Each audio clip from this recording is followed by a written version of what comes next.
So this is the entire spine with the eyes and the brain still with the dura mater intact, covering it. And it actually, you can see right through it. It's very translucent. So if you look through the covering, you can see the brain. Oh, I can see that, yeah. And it shows this is basically a preparation to show the nervous system, the central nervous system. It's got this beautiful Tatum jar. I was going to sell that, but I can't. As with most other things in my apartment. And the two-bodied pig. That came from a friend of mine. I never could find a jar for him, and then I actually got the jar from another friend and decided to suspend him. He's pretty centrally located, and it's pretty good. Got a couple mummified cats. Mm-hmm. I actually got, what did I get, 6 of them? From this old warehouse upstate New York. They were up in the rafters, probably there for 100 years or so. Yeah. And my buddy was doing renovations at the place and called me and said, "Hey buddy, I know you like this dead shit. I got like 6 of these dead cats if you want them." And he delivered them to my store like it was Chinese food delivery. He just rolled by. "Here you go. Later, man. Buy me a beer." Cute little monkey.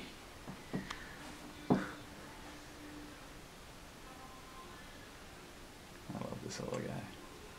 They were pre-dissected, more or less, and they were given to me in trash bags, so I had to think quick.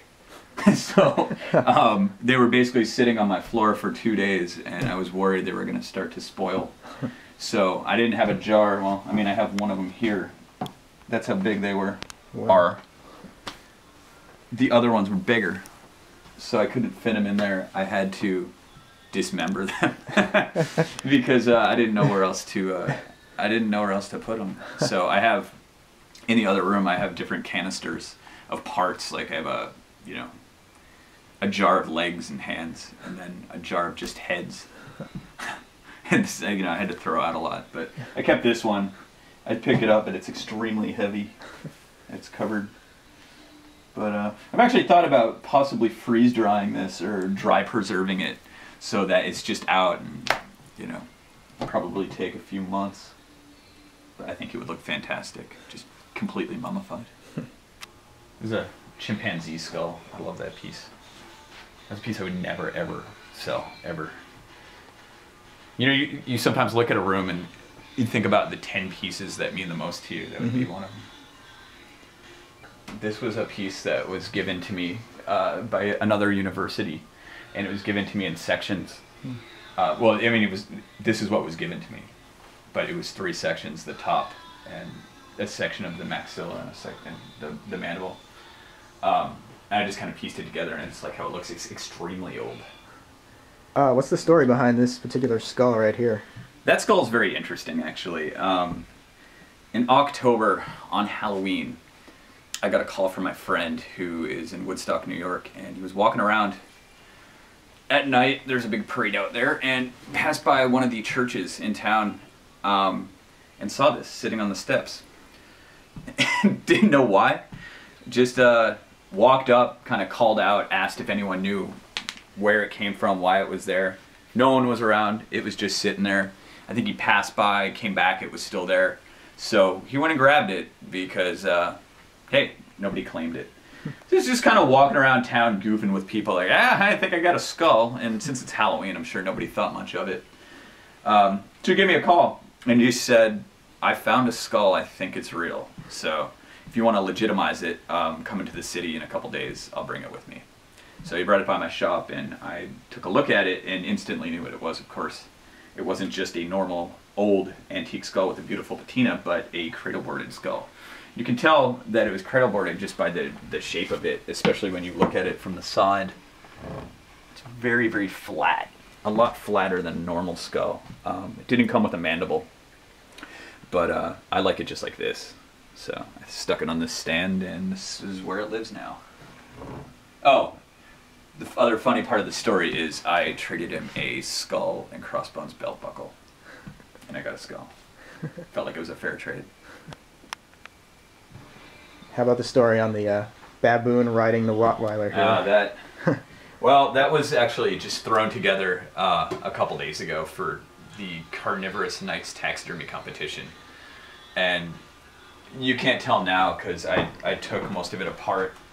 But this was supposed to be an homage to the Dayak headhunters. And he was adorned with skulls and like an actual head hunting cap from the Dayak tribe. And he had feathers and stuff. I took it all apart because I got second place. But this is what remains for right now until I dismantle it once again. But if you keep in touch with me, I'll send you pictures. Right. This one's kind of interesting. I don't even really know what they are. I think they're all monkeys. Yeah. Like a bunch of different developmental stages. Yeah. That one's still in the sack. There's a really tiny one in the sack. Yeah. I'm gonna mount these in size order. Somehow I'm not quite sure how I'm gonna do it yet. Probably need to get a rectangular jar. So how did these go into the praying position? Did you position them yourself? Yeah. They're pretty hard because they've been sitting in a jar for such an incredibly long time. Yeah. This is supposedly a 3,500-year-old skull. Now is that whole from a trepanation process, or is that Yep. just damage? Nope, that's trepanation, and you can really tell how large the hole was once. Wherever you see that discoloration, that hole was that big, and over the years, this person survived whatever trauma had occurred, and this is how big the hole ended up being. That's how you can tell that something's been trepanated. Yeah, because the bone healed around it. It ossified.